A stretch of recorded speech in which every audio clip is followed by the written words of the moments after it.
కామారెడ్డి జిల్లా కేంద్రంలోని classic golden function హాల్లో తెలంగాణ రాష్ట్ర ప్రభుత్వ సలహాదారు మహ్మద్ అలీ షబ్బీర్ పుట్టినరోజు సందర్భంగా మెగా రక్తదాన శిబిరం నిర్వహించారు. తలసేమియా వ్యాధితో బాధపడుతున్న 428 మంది చిన్నారుల కోసం రక్తదాతలు రక్తదానం చేయడం కామారెడ్డి జిల్లా చరిత్రలో మొదటిసారిగా నిలిచిందని ఆయన ధన్యవాదాలు తెలిపారు. రక్తదాతలు అందరికీ హెల్మెట్లను, ప్రశంస పత్రాలను అందజేశారు. ఈ కార్యక్రమంలో రక్తదాన శిబిరం సమన్వయకర్త డాక్టర్ బాలు, కాంగ్రెస్ పార్టీ జిల్లా అధ్యక్షుడు కైలాస్ శ్రీనివాసరావు అధిక సంఖ్యలో కార్యకర్తలు పాల్గొన్నారు. జిల్లా కేంద్రంలో తెలంగాణ రాష్ట్ర ప్రభుత్వ సలహాదారులు పేదల పెన్నిధి మహమ్మద్ అలీ షబ్బీర్ గారు తన జన్మదినం సందర్భంగా తలసేమియా చిన్నారుల కోసం క్లాసిక్ గోల్డెన్ ఫంక్షన్లో మెగా రక్తదాన శిబిరం నిర్వహించడం జరిగింది.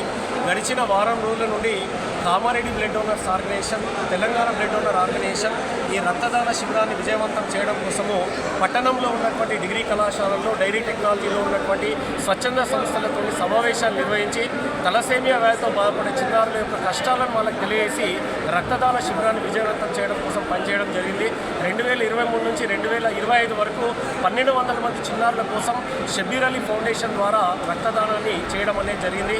మరి రాష్ట్రంలో ఏ నాయకుడు చేయనటువంటి విధంగా షబ్బీర్ అలీ గారు తన జన్మదినం చిన్నారుల ప్రాణాలను కాపాడే దినం కావాలని, కేవలము జన్మదినం అంటే శాలువలు కప్పుకోవడము, కేక్ కట్ చేయడం అనేటువంటి ఆలోచనతో కాకుండా ఉపయోగపడే కార్యక్రమం నిర్వహించాలనే ఉద్దేశంతో ఈ సంవత్సరము రక్తదానం చేయండి, ప్రాణదాతలు కండి, హెల్మెట్ ధరించండి, మీ ప్రాణాలను కాపాడుకోండి అనేటువంటి ఒక సూచనతోని ఈరోజు మెగా రక్తదాన శిబిరం విజయవంతమైంది.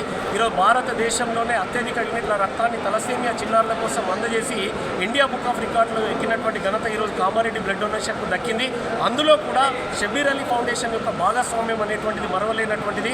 2 సంవత్సరాలలోనే 670 యూనిట్లు తలసేమియా చిన్నారులకు ఇస్తే ఈ సంవత్సరం ఇప్పటికే 430 యూనిట్లు మరి సేకరించడం అంటే ఆ చిన్నారుల పట్ల షబ్బీర్ అలీ గారికి ఉన్నటువంటి మానవతా దృక్పథానికి, మరి కాంగ్రెస్ కార్యకర్తలకు కానీ రక్తదానం చేసినటువంటి వారందరికీ కూడా Kamareddy blood donor organization, Telangana blood donor organization, international vice federation తరఫున ప్రత్యేక కృతజ్ఞతలు తెలియజేస్తూ భవిష్యత్తులో మరిన్ని రక్తదాన శిబిరాలను నిర్వహించి తలసేమియా చిన్నారుల కోసం కానీ, ఆపదలో ఉన్న వారి కోసం కానీ రక్తాన్ని అందజేయడానికి కృషి చేస్తామని తెలియజేస్తూ, మరి ఈరోజు కామారెడ్డి బ్లడ్ డోనర్ అధ్యక్షులుగా జమీల్ గారి యొక్క సహకారంలో, మరి ఉపాధ్యక్షులు, ఈ నిర్వహణ కమిటీ అధ్యక్షులుగా ఉన్నటువంటి గంప ప్రసాద్ గారు, మరి ఎర్రం చంద్రశేఖర్ గారు, డాక్టర్ వేద ప్రకాష్ గారు, వెంకటరమణ గారు ఈరోజు ఒక సంయుక్తంగా బృందంగా ఉండి ఇది విజయవంతం చేయడానికి కృషి చేయడం జరిగింది. వీరందరికీ కూడా ప్రత్యేకంగా కృతజ్ఞతలు తెలియజేస్తుంది.